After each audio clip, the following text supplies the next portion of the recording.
Aproximación a la caída espiritual. Quien se eleva puede caer. Cuanto mayor es la elevación espiritual, más efectivo es el riesgo de una caída. Quien no se ha elevado no corre el riesgo de caer, sino el de estancarse. En esto consiste la caída espiritual. En un individuo que ha tomado conciencia de su verdadera naturaleza intemporal, la conciencia egótica no desaparece como por arte de magia. Hay pues en él dos formas de conciencia que se codean y se alternan.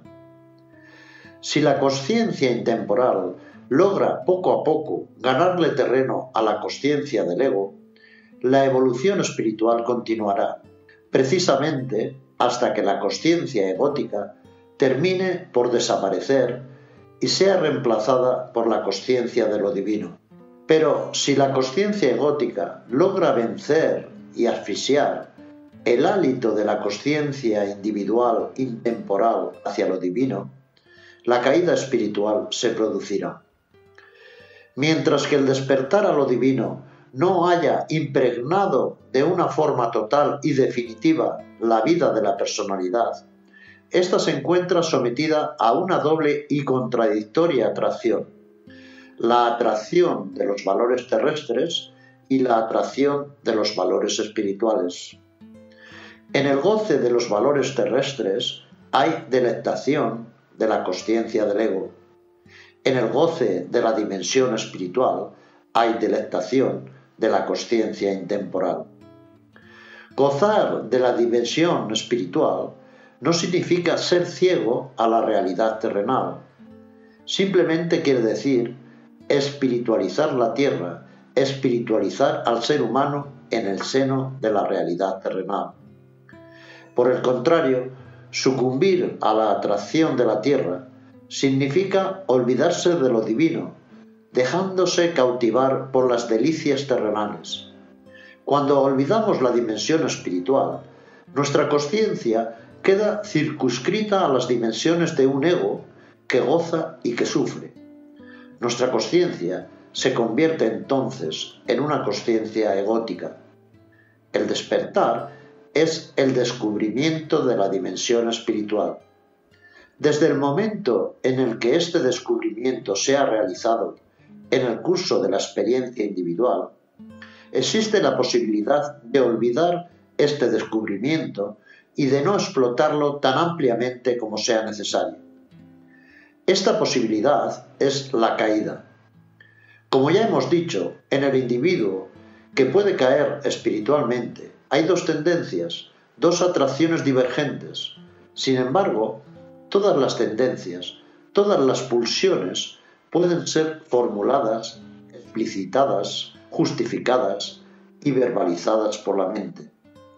A nivel mental, la atracción hacia la tierra se manifestará en quien conoce el despertar a través de una formulación ideológica específica que constituye la gran tentación y provocará la caída para quien adopte este punto de vista. Por lo tanto, es importante denunciar con precisión el contenido de esta formulación mental para ayudar a quienes están en el camino a no sucumbir a tales espejismos. Las líneas principales del argumento falaz son las siguientes. Yo soy la conciencia intemporal y eterna que está presente en el ser humano, y el mundo existe para su propia delectación. Ocupemos, pues, nuestra existencia en gozar de todos los placeres de la vida, pues cuando el ser humano goza, es la conciencia intemporal la que goza de su propia creación a través de él. Intelectualmente, el razonamiento es bastante seductor, y es tanto más seductor cuanto que, de esa forma, todas las pasiones de la personalidad encuentran en él la justificación de sus expresiones. La perspectiva de un sombrío goce lo acompaña. Pero en este razonamiento se olvida una cosa fundamental. La vida humana es un estado de transición, es un estado encarnado. Además, contrariamente a la teoría expuesta anteriormente, no soy el inmaterial que se encarnó para disfrutar de lo material. Yo soy lo inmaterial que, identificado a lo material por la encarnación, aspira a volver a ser inmaterial. En pocas palabras, mi propósito es el retorno y no la emisión ontológica. Recordemos que toda la evolución prehumana es el proceso por el cual la consciencia se ha individualizado. En el estado humano, la individualización está adquirida. Lo que hace falta ahora es que la parcela individualizada de la consciencia cósmica se desprenda de su ganga identificadora y se reintegre a la totalidad de la consciencia cósmica de la cual ha emergido en el estado indiferenciado.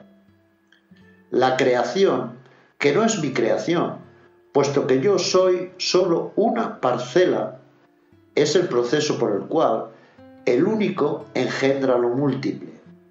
Y la evolución espiritual que comienza en la condición humana es el proceso por el cual lo múltiple vuelve al único para comulgar eternamente con él.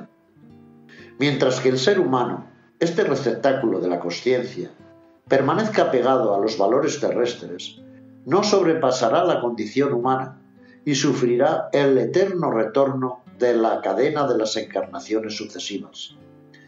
Resumiendo, aquello a lo que estamos pasionalmente apegados encadena nuestro futuro. El objetivo espiritual de la vida humana es, pues, romper la cadena de las encarnaciones sucesivas por medio de un desapego total con respecto a los placeres terrenales y un arraigamiento de la consciencia en lo divino. Fuera de este objetivo está el fracaso espiritual existencial. Fuera de este objetivo, la espiritualidad tan solo ha sido entrevista, pero no realizada. La obtención de este objetivo necesita una orientación espiritual muy específica y concretada diariamente.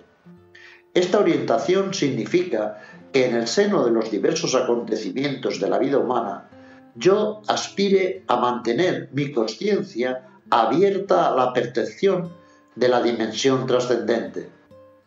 Si adopto la falaz argumentación antes citada, ¿qué sucederá? Mi objetivo será el de gozar de las cosas de la vida, y el deseo de apertura a la verticalidad trascendente será reemplazado por un deseo de gozar en la horizontalidad humana.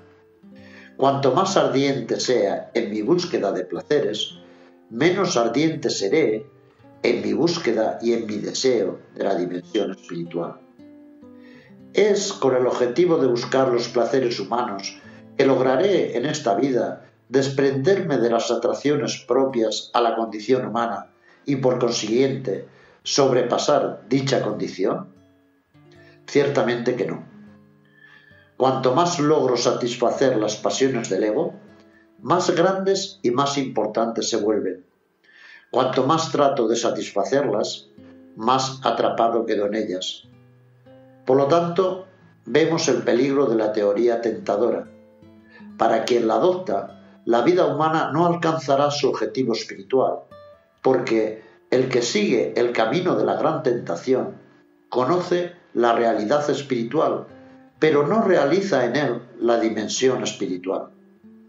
Habiéndose elevado por su conocimiento a la altura del puro espíritu, no logra vivir a ese nivel y vuelve a caer al nivel del ego, al nivel de esa consciencia egótica que goza con las pasiones humanas y que no es otra cosa que la disminución a las dimensiones del ser humano de la consciencia divina.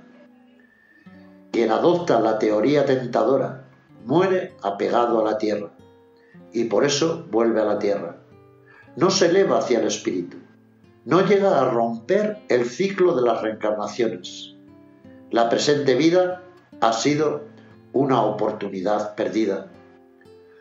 Todo debe empezar de nuevo al nivel de este vehículo psíquico, que es la personalidad. Todo se ha perdido al nivel de la consciencia individual.